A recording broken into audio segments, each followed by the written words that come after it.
Assalamualaikum warahmatullahi wabarakatuh. Perkenalkan, kami dari kelompok 5 yang ingin memaparkan materi kami melalui video singkat ini terkait biaya bank. Sebelumnya, kami beranggotakan 6 orang. Yang pertama, Hernia Ramadhani. Yang kedua, Yeni Masdiarti. Yang ketiga, Muhammad Yusuf. Yang keempat, Hawalia. Yang kelima, Syahraini. Dan yang terakhir, Gusmawati. Untuk itu langsung saja saya berikan pemateri pertama untuk memaparkan materinya.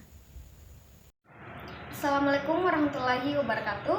Perkenalkan, nama saya Yeni Masdiarti dengan NIM channel 2222390. Di sini saya selaku pemateri pertama dari kelompok 5 dan saya akan membahas materi bagian A, yaitu pengertian biaya bank. Sebelum kita mengetahui apa itu biaya bank, di sini saya akan sedikit menjelaskan tentang biaya.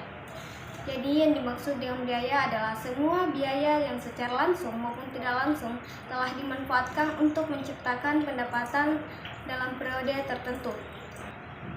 Biaya yang dikeluarkan tidak memberikan manfaat ekonomis pada kegiatan periode berikutnya. Nah, itulah sedikit gambaran tentang biaya.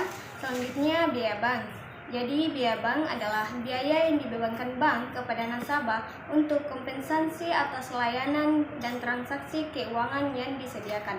Baik, itulah pemaparan materi dari saya.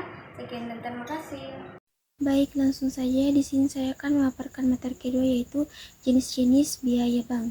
Yang pertama itu biaya operasional, terdiri dari biaya bunga. Biaya ini paling besar porsinya terhadap biaya bank keseluruhan. Biaya ini harus diantisipasikan oleh bank pada penutupan tahun buku atau pada tanggal laporan.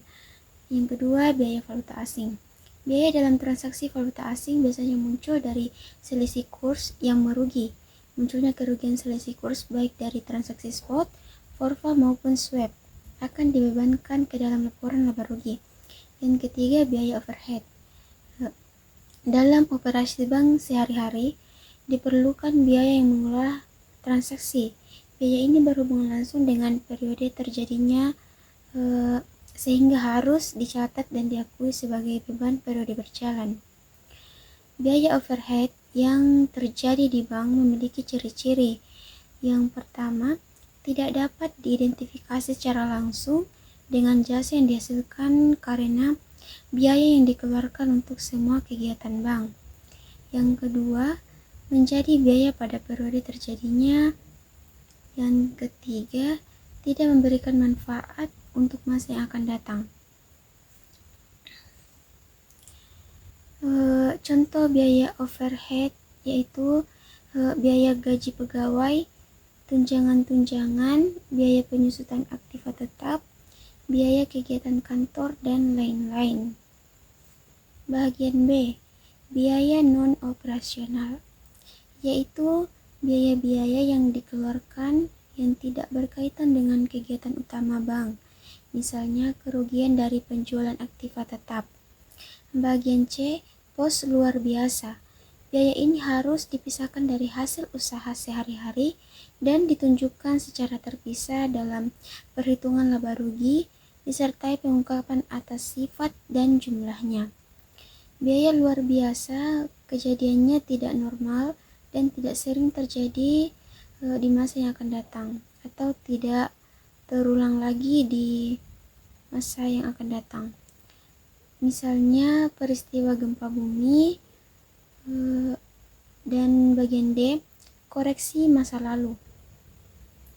Koreksi yang dilakukan terhadap laba rugi periode lalu, misalnya kesalahan perhitungan, kelalaian pencatatan suatu transaksi harus tetap diungkapkan.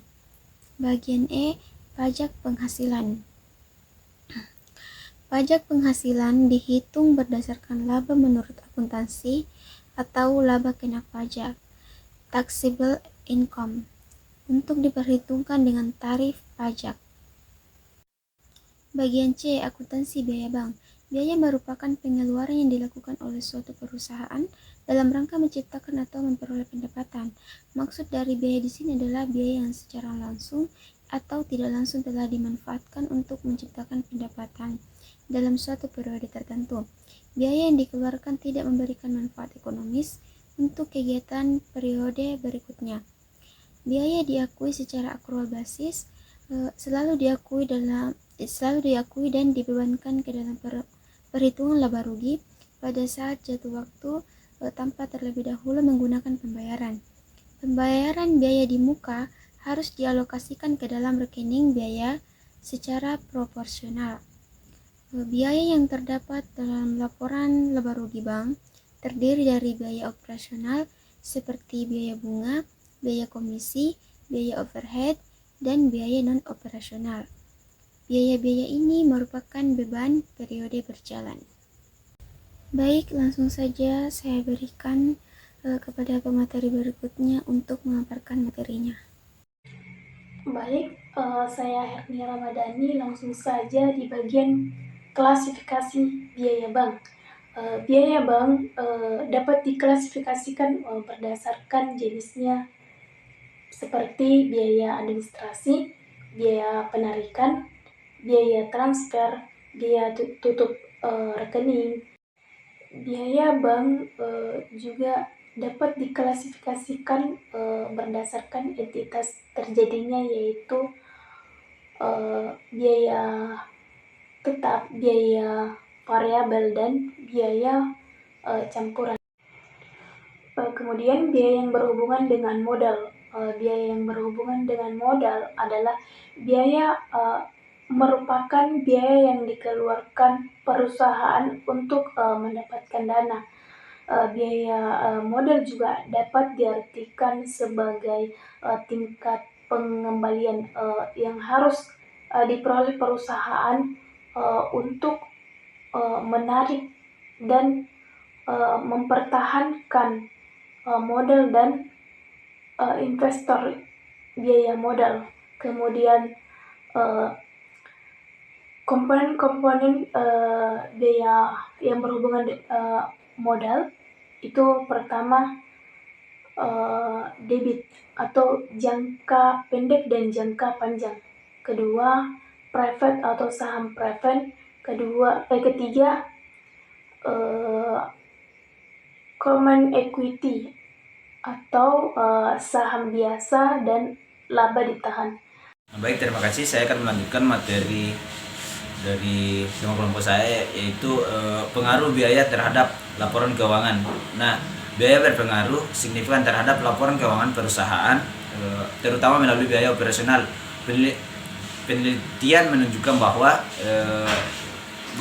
pengelolaan biaya yang efisien dapat meningkatkan profitabilitas dan kinerja keuangan seperti yang diukur dengan return on asset (ROA). Ketidakmampuan dalam mengelola biaya operasional dapat merugikan kinerja keuangan dan mempengaruhi penyajian laporan keuangan yang penting bagi investor dalam pengambilan keputusan.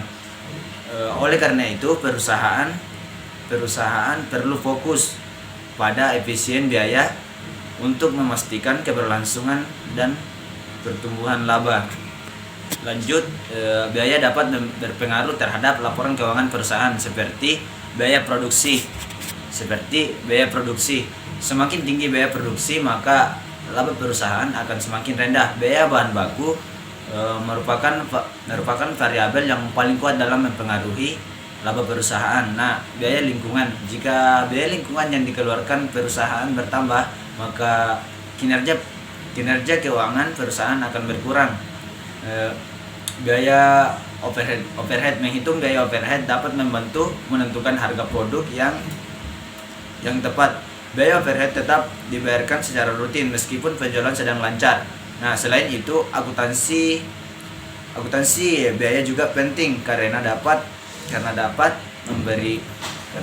memberikan informasi yang diperlukan perusahaan. Informasi ini dapat membantu manajemen dalam memberikan pertanggungjawaban atas keuangan perusahaan. Mungkin itu saya dari saya. Sekian, terima kasih. Assalamualaikum warahmatullahi wabarakatuh. Nama saya Hawalia, materi saya yaitu tentang pengelolaan dan pengendalian biaya bank. beberapa cara yang dilakukan dalam pengelolaan dan pengendalian biaya bank. Yang pertama yaitu perencanaan. Perencanaan ini merumuskan anggaran yang dibutuhkan dan biaya yang masuk. Kemudian yang kedua, pengendalian biaya. Pengendalian biaya membandingkan kondisi keuangan aktual dengan anggaran yang dibuat. Dan yang ketiga yaitu penggunaan akuntansi historis. Dia membandingkan catatan dari tahun ke tahun untuk merencanakan dan mengendalikan kegiatan. Dan yang keempat yaitu dukungan seluruh unit kerja mendukung manajemen dalam pengendalian biaya yang lebih ketat. Dan yang kelima yaitu pengendalian biaya atau cost control merupakan penting dalam menjaga dan meningkatkan profitabilitas perusahaan dengan manajemen biaya yang efektif. Tujuan proyek dapat tercapai tanpa perlu pengeluaran yang ekstra. Mungkin itu saja materi dari saya. Sekian. Baik, langsung saja bagian H, yaitu regulasi yang mengatur biaya bank. Antara lain Keputusan Menteri Keuangan Nomor 235 KMK 01 pada tahun 1998 tentang besarnya dana cadangan yang boleh dikurangkan sebagai biaya surat edaran Dirjen Pajak Nomor SE 14 PJ 42 pada tahun 1998. Selain itu ada beberapa regulasi Bank Indonesia yang mengatur perbankan, diantaranya Peraturan Bank Indonesia Nomor 23 7 PBI pada tahun 2021 tentang penyelenggaraan infrastruktur sistem pembayaran, Peraturan Bank Indonesia Nomor 23 garing 15 PBI 2001 tentang layanan kebankan sentralan, Peraturan Bank Indonesia Nomor 24 19 PBI 2022 tentang rekening giro di Bank Indonesia. Bank Indonesia atau BI memiliki wewenang untuk mengatur dan mengawasi perbankan, termasuk menerapkan peraturan, memberi dan mencabut izin mengenai bank, serta mengenakan sanksi. Otoritas Jasa Keuangan atau OJK juga berperan dalam mengatur dan mengawasi perbankan, pasar modal, dan sektor jasa keuangan lainnya. Baik, itulah materi yang saya sampaikan.